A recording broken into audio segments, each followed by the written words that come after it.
I'm the youngest of three. My parents ran the Thompson house. We had a restaurant when I was little. And they took it over from my grandparents. Grandmother started the restaurant in 1920. My grandfather was a lobsterman and an artist, and he helped her with the restaurant, but she did the lion's share of the work. My folks took it over around 49, and I was around the Thompson house. My dad had a sister who's gone now. Catherine just bought the house that she had. My dad gave her and Uncle Dick a piece of land, and her both sons built the house. And after they passed, Catherine and Charlie bought it. It's right adjacent to their property. And what else? I have two brothers, middle brother Guy and oldest brother Craig.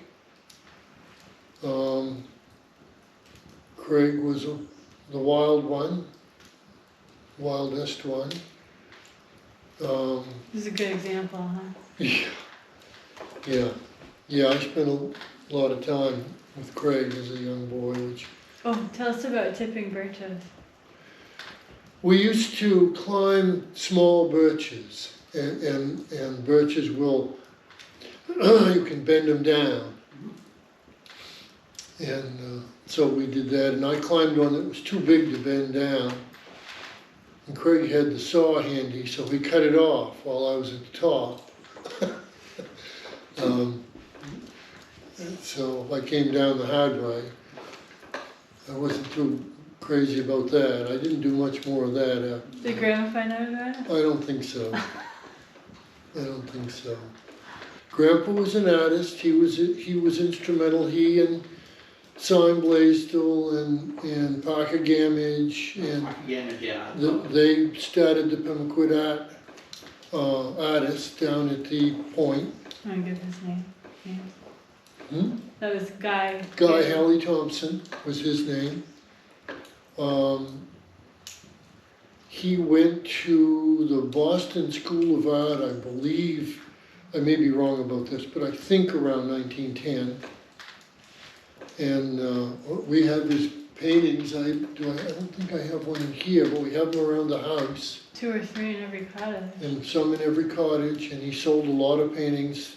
He exhibited in Boston, New York, and he sold a lot of his artwork there and from the cottages. He made some of his own frames, didn't he? He made, some of his own frames. Some of them are painted on boards too. Yeah, that's what he painted on, Yeah. was canvas board.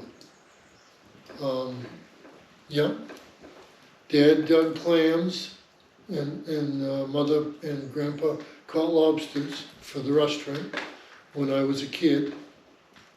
They stopped serving meals when I was a young teenager.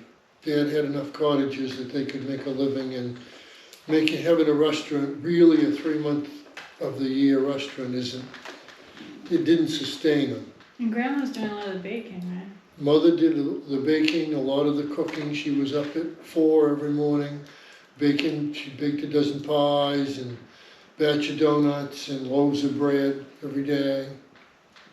And they served meals. People from the community came, and they rented rooms around the community. But when they got enough cottages, we stopped having the restaurant and we moved into the house, the Thompson house, and lived there. Tell us when Grandpa was renting faster than he could build. Dad had them rented before they were built, and he worked really, really hard to catch up to that. And Dad, when he built the first 2 behind the Howard House on land that he owned, number 1 and 2, and then he bought the Back Cove property from Beulah Curtis, 3, 4, and 5. And he went way out on a limb. The townspeople told him he was crazy. He borrowed $2,400 to buy the land and build the 3 cottages. And the townspeople told him he'd never get his money back.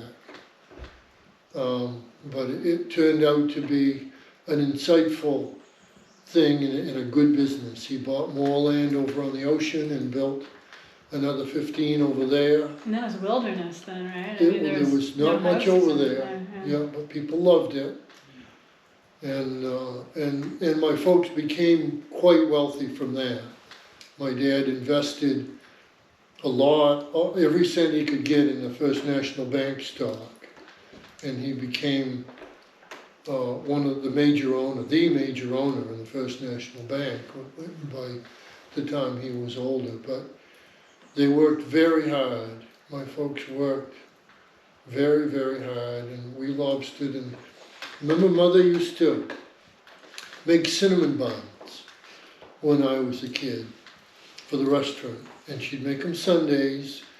And these were real cinnamon buns. They had cinnamon and butter and sugar oozing out of them everywhere. And she'd make a whole pan for me. When I'd come in from lobstering, I'd have a whole pan of them just for me.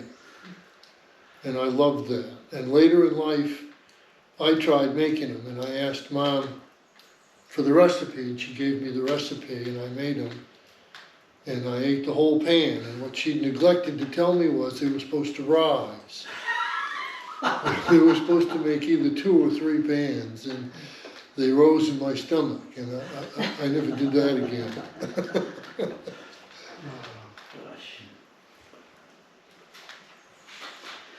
We could go on for an hour. I think we wore you out, Yeah. Russ. Do you want more of an intro, or is that No, I think sufficient? that's good. Good, good. That's fun. Yeah, that was fun.